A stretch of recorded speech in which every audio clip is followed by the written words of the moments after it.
Hey bears, today we're gonna make part of one of these little door hangers. It's come to my attention that some of us might not really understand how they go together, especially if it's your first in the hoop project. So they're very simple. They go together kind of like a felty or a snap tab, anything that you put a back on in the hoop to cover up all the stitching. These are kind of the same concept. They're just bigger pieces. So what we're going to do today is this bunny. And if you've never done an in the hoop project before, you're going to use some tearaway or cutaway stabilizer. And I've already got mine hooped up. This is a 5x7 size. So for this particular design, the bunny's going to fill up most of the 5x7 hoop. If you're doing the 4x4 size, it's going to fill up most of the 4x4 hoop. Just depending on if something has to be diagonal, it may take less space or whatever. These little hearts are one of the new files out, and they're 4x4. And like when I'm cutting out materials for these, I'll usually grab a 4x4 scrap or something really close to it. So in all these in the hoop projects, these door hangers, banner pieces, snap tabs, bookmarks, all those kinds of things, you're going to have what I call a front fabric. And then if you have an applique, you'll need a piece for your applique. So in this case, we have, this is the front, or it's actually the background of your applique. So there's that piece. And then I have my bunny. I'm going to use white for my bunny, so that's going to go over that. And then you're going to have a back piece, not the background, the back. Like we're actually going to flip the design over and have a backing to it, so it looks cute on the back, not all scruffy with those bobbin threads. I use also magic tape, but you can use masking tape, or you can pin things in the hoop, but you just got to be really careful not to stitch over pins. You don't want to stitch over metal things. So anyway, we're going to move on over to the machine and get started. Like I said, I've got my stabilizer hooped, and I'm going to put that on the machine, and let's go for the first step. So here we are at the machine. My hoop is back on. This is a 5x7 hoop, and I'm using the 5x7 design. So we're going to start and run this first step.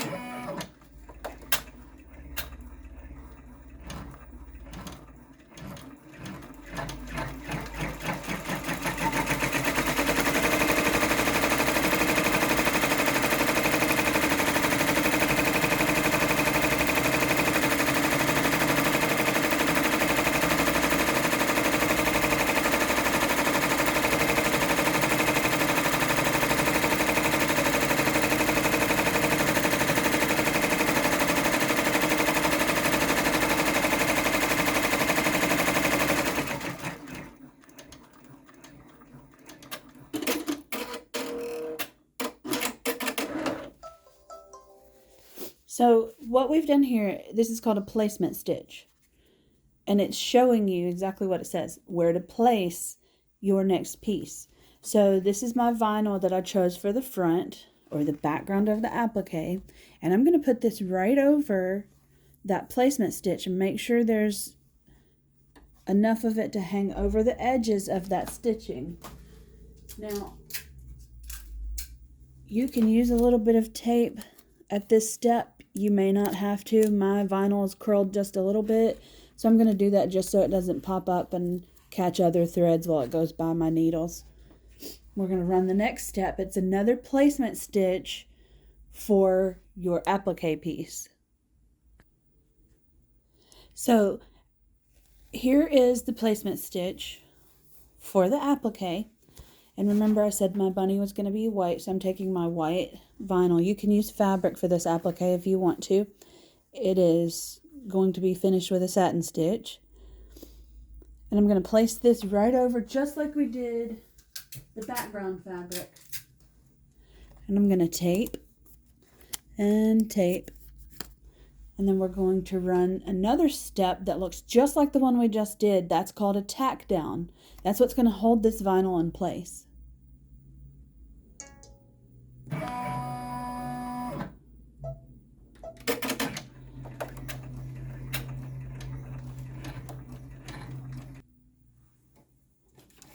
Okay, we got that whole stitch done. Again, that's called the tack down stitch. Now we're going to take our curved embroidery scissors and trim all the way around this line, very close to it because it's going to be covered with satin stitch. So I'm going to use my curved scissors. See how they're curved up slightly at the end here? And I'm going to cut right around the edge of this bean stitch. Now, it's called a bean stitch because it goes back and forth over the stitch and it makes it kind of stand up. But it's a stronger stitch than just a single stitch because if I accidentally cut one of these, it's not going to fall apart as easily as a single stitch would. I have tape in there, so it's a little bit harder. I'm going to pull that tape off. We're almost done. The curved scissors will help you get between the layers, but not cut your background layer. And I like, if I'm using vinyl, I kind of tug the piece of vinyl that I'm trying to cut.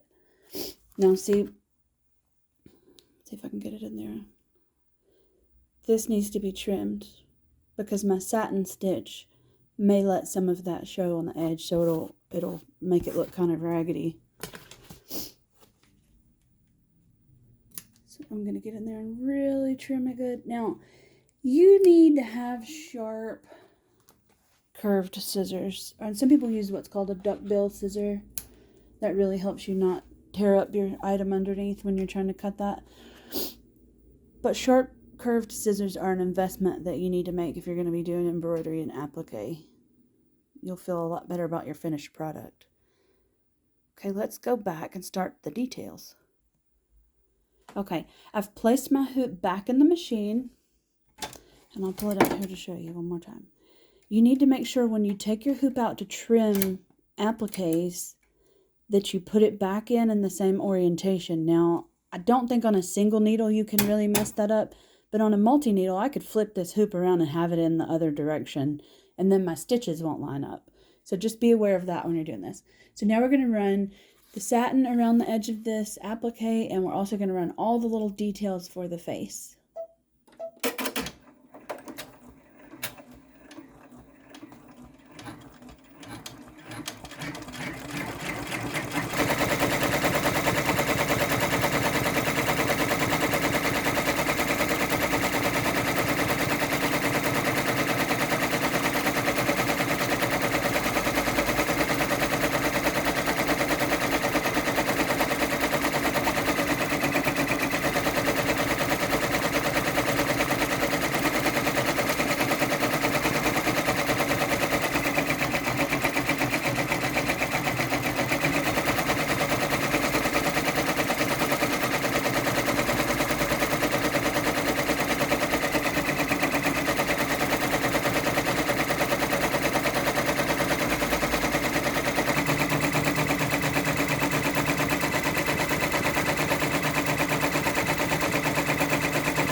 Okay, now we're done with all the cute stuff.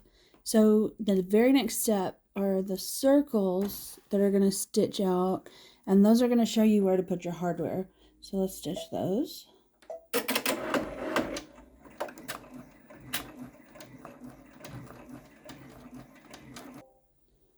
Okay, our placement circles for the hardware are stitched. There's one at the top and the bottom of this piece. So we're going to take this hoop over and put our back fabric on here.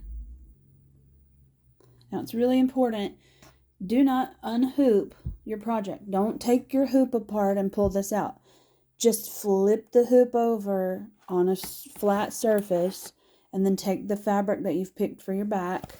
Mine is vinyl. You can use felt or something else that doesn't fray.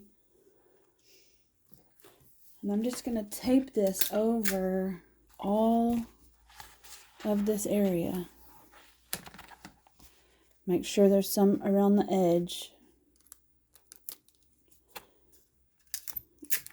I like to tape my four corners. Now, you may have a machine with a bigger stitch bed, and sometimes that will cause this vinyl to drag. One of the places especially is if this corner right here, and well actually all of these are, but this one's worst, is going where my frame, there's a hard part of the frame right there.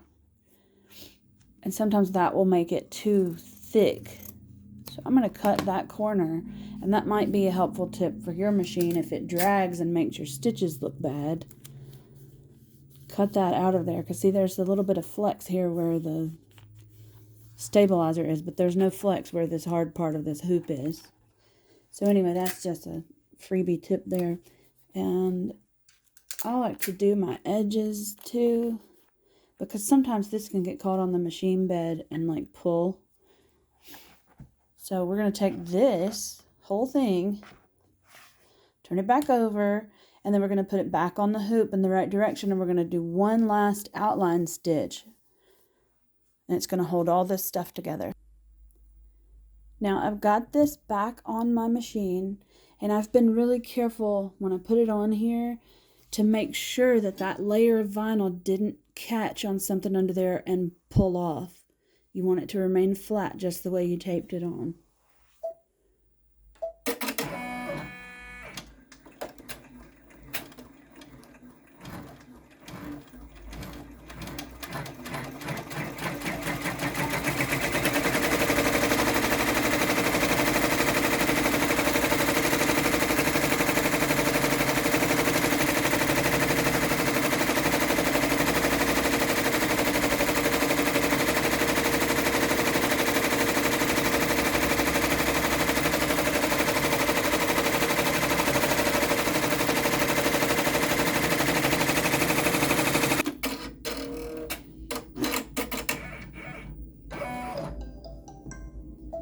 Okay, the stitching is all done.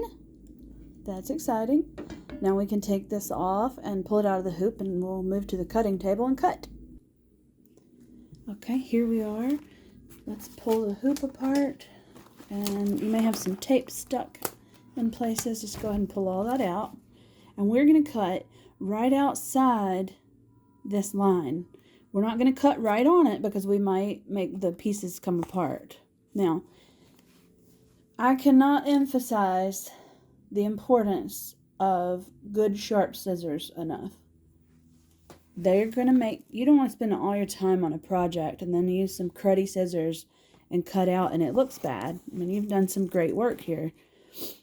So get good sharp scissors. Just give yourself that gift. I'm going to cut. Do you see how I've left about 1/8 of an inch around the outside? This does two things. You stay away from that line again so you don't cut it and your project starts to fall apart. And if you've used really cute vinyl, you get to see more of that. It's part of the design. You want that contrast there. So I like to use big even strokes when I cut. Now I've come to the end of my scissors. I'm going to reopen the scissors, but you'll note I'm holding the project still while I do this. Now that I've got them open again, I'm actually going to move the project and not the scissors. The scissors I'm just going to squeeze.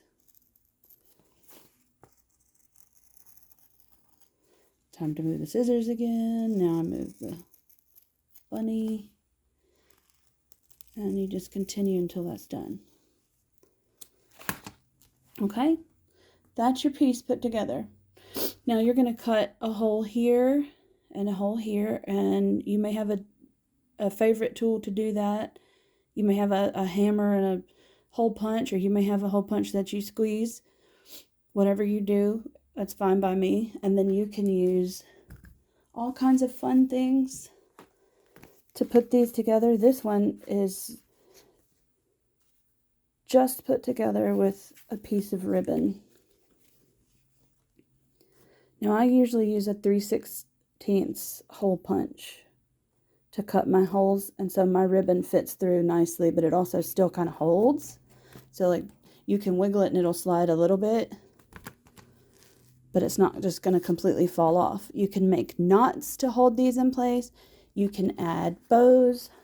Let's see. We did a smaller ribbon on this one, and there's a knot right here. Whoops. There's a knot right here, and then we have some beads, and then we looped it through and made another knot back here, and took that same ribbon right up through the top on the back, more beads, and then we made a knot. And the top of it has a bow and one bead and another knot. You can be creative.